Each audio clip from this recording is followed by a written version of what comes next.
இயேசுவின் நாமத்தினாலே மதிய வேளையிலே உங்களை அன்போடு கூட வாழ்த்துகிறேன். குயவனே என்ற நிகழ்வின் அடிப்படையிலே ஜெபத்தின் மேன்மையை குறித்து நாம் தியானித்துக் கொண்டே இருக்கிறோம். 2 நாளாகமத்தின் புஸ்தகம் 33ஆம் அதிகாரம் 12ஆம் வசனத்தை நாம் வாசிக்கின்ற போது, மனாசே நெருக்கப்படுகையில் தன் தேவனாகிய கர்த்தரை நோக்கி கெஞ்சி தன் பிதாக்களின் தேவனுக்கு முன்பாக மிகவும் தன்னை தாழ்த்தினான் என்று கர்த்தருடைய வசனத்திலே நாம் வாசிக்கிறோம். மனாசே எருசலேமிலே 12 வயது முதல் அவன் ராஜாவாக ஏற்படுத்தப்பட்டான். கிட்டத்தட்ட 55 ஆண்டுகள் எருசலேமை ஆட்சி செய்தான் என்பதை நாம் பரிசுத்த வேதாமத்தின் மூலமாக அறிந்து கொள்ள முடியும். இந்த மனாசே நெருக்கப்படுவதற்கு காரணம் என்னவென்றால், பாகாலுக்கு பலிபீடங்களை கட்டினான், விக்கிரக தோப்புகளை உண்டாக்கினான், வானத்து சேனைகளை எல்லாம் சேவித்தான், தன் குமாரரை தீமிதிக்க பண்ணினான், நாள் பார்த்தான், நிமித்தம் பார்த்தான், வில்லி சூனியங்களை அனுசரித்தான், அஞ்சனம் பார்க்கிறவர்களையும் குறி சொல்லுகிறவர்களையும் ஏற்படுத்தினான். கர்த்தரின் பார்வைக்கு மிகவும் அதிகமாக பொல்லாப்பானதை செய்தான். அதிக கேடாக கர்த்தருடைய ஆலயத்திலே சிலையை வைத்தான்.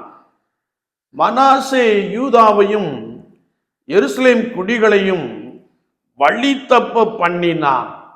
எனவே கர்த்தர் அசிரியா ராஜாவின் கையிலே மனாசேயை ஒப்பு கொடுத்தார்.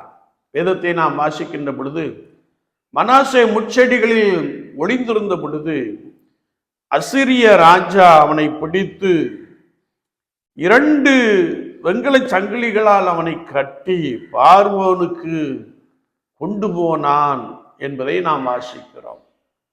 இந்த மனாசே தன்னுடைய ராஜ்யத்திலே தேவனுக்கு பிரியமில்லாத காரியத்தை எல்லாம் செய்தான்.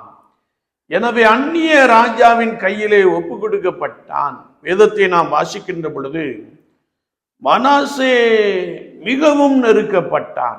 அப்படி நெருக்கப்படுகையில் ஆண்டவருக்கு விரோதமாக எவ்வளவோ துரோகம் பண்ணி இருக்கையிலும் அவன் மீண்டும் ஆண்டவரை நோக்கி கெஞ்சினான்.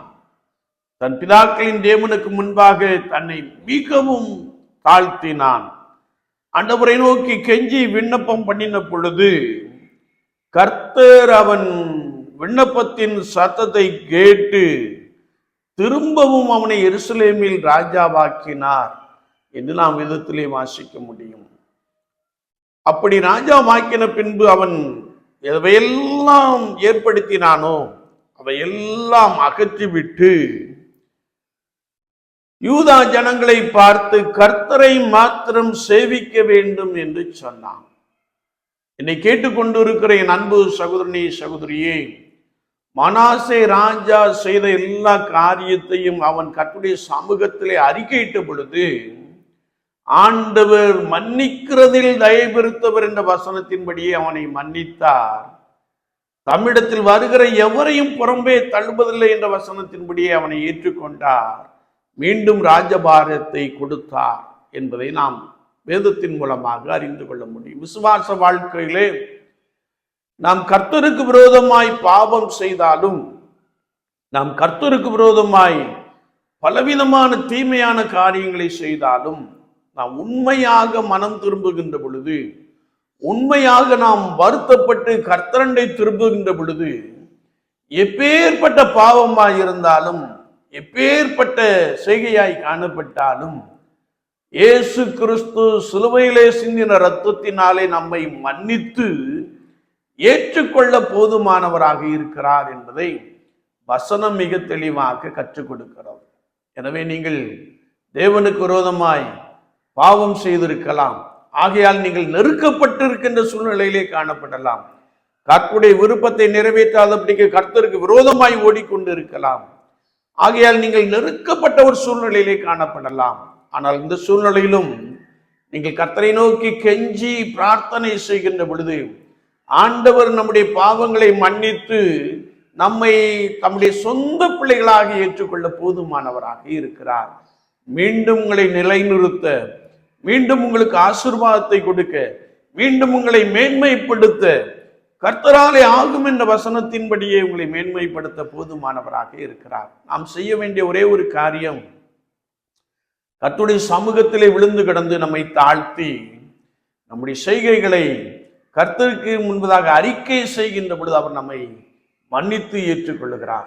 ஆண்டவர் மன்னிக்கிறதில் தயை பெருத்தவர். எனவே உங்களுடைய வழிகளை நீங்கள் ஆராய்ந்து பார்த்து கர்த்தரிடை திரும்புங்கள். கர்த்தராகிய இயேசு கிறிஸ்துவை நோக்கி பாருங்கள். அவர் உங்கள் வாழ்க்கையிலே புதிய காரியங்களை, ஒரு புதிய மேன்மையை, ஒரு புதிய உயர்வை கொடுக்க போதுமானவராக இருக்கிறார். வேதம் சொல்லுகிறது, உங்கள் பாவங்களே உங்களுக்கு நன்மை வர ஒட்டாது இருக்கிறது என்ற வசனத்தை நாம் வாசிக்க முடியும். தன் பாவங்களை அறிக்கையிடுகிறவன், தன் பாவங்களை மறைக்கிறவன் வாழ்வடைய மாட்டான், அவைகளை அறிக்கை செய்து விட்டுவிடுகிறவனோ இரக்கம் பெறுவான். நம் கர்த்தருக்கு முன்பதாக நம்மை அறிக்கை செய்வோம், தாழ்த்துவோம், கெஞ்சி பிரார்த்திப்போம், பாவத்தை விட்டுவிட்டு பரிசுத்தரண்டை திரும்புவோம். கர்த்தர் சகல நன்மையினாலும், குறிப்பாக உங்களை மேன்மையான இடத்திலே, உயர்ந்த ஸ்தலத்திலே உங்களை மேன்மைப்படுத்தி ஆசீர்வதிக்க போதுமானவராக இருக்கிறார். ஆமீன், ஆமீன்.